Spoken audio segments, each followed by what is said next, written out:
કહેવાય છે સંબંધો લોહીથી નહીં લાગણીથી બને છે. આ જ વાતને સાચી ઠેરવતી એક સુંદર તસવીર સામે આવી છે.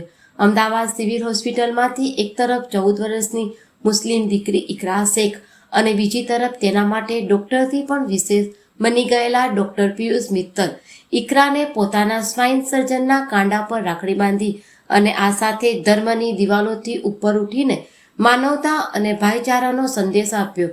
મૂળ બિહારની ઇકરાને થોડા સમય પહેલા કમરનો અસહ્ય દુખાવો શરૂ થયો હતો.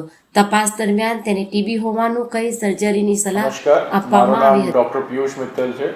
હું અહીંયા સ્પાઇન ઇન્સ્ટિટ્યૂટમાં ડાયરેક્ટર છું ને સિનિયર સ્પાઇન સર્જન છું. અમારે પાસે અઠવાડિયા પહેલાં એક બેન આવ્યા હતા.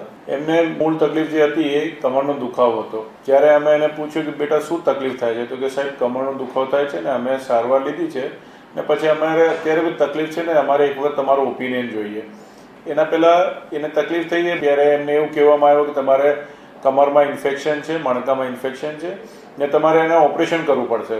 પણ જ્યારે અમે એને એમઆરઆઈ જોયું અને તપાસ્યું અમે એને સમજાવવાનું શરૂ કર્યું કે તને ઇન્ફેક્શન છે, એમને આપણે બાયોપ્સી લેવું પડશે, જોવું પડશે કયા જીવાત છે, એની દવા યોગ્ય હોય એ પ્રમાણે આપવાની રહેશે.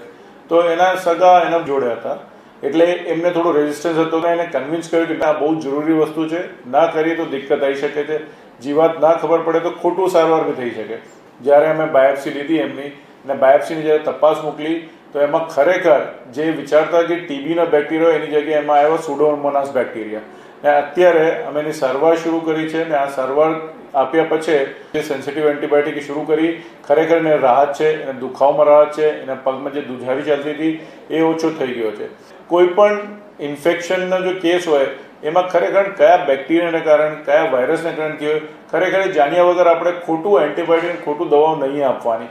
અમારી સંસ્થા ખાતર દર તહેવાર અમે સેલિબ્રેટ કરીએ છીએ. અમે રક્ષાબંધનનો તહેવાર નિમિત્તે અમે સેલિબ્રેટ કરતા હતા.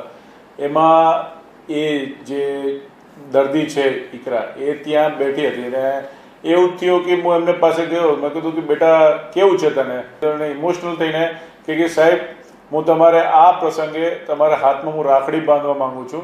જે પ્રમાણે એક બહેનને એક ભાઈને રાખી બાંધી છે એવી રીતે કહી શકાય કે એક દર્દીએ એક ડૉક્ટરને એને મન ઉપર વિશ્વાસ રાખીને રાખડી બાંધી છે ને આવી રીતે સમાજમાં એક મેસેજ કન્વે કર્યો છે કે જીવનમાં તમારે કંઈ પણ તકલીફ હોય તો દર્દી ને डॉक्टर रिलेशन कायम रखवाना और एक भाई बहन जो है संबंध रखना.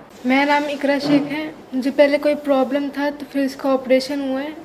उसके बाद ऑपरेशन के बाद 10-15 दिन के बाद मुझे बैक पेन होने लगा. दवाई खाती थी तो फिर तभी भी ठीक नहीं हुआ. तो फिर मैं सर के पास आई, फिर वो एडमिट करे. फिर बायोप्सी का रिपोर्ट आया तो उसमें टीबी ये सब नहीं निकला, इन्फेक्शन निकला. तो फिर अभी उसका दवाई चल रहा है तो अभी ठीक है. यहाँ का ट्रीटमेंट अच्छा लगा तो फिर मुझे सर को राखी बांधने का मन हुआ. तो फिर मैं सर को राखी बांधी और शुक्रिया अदा करी.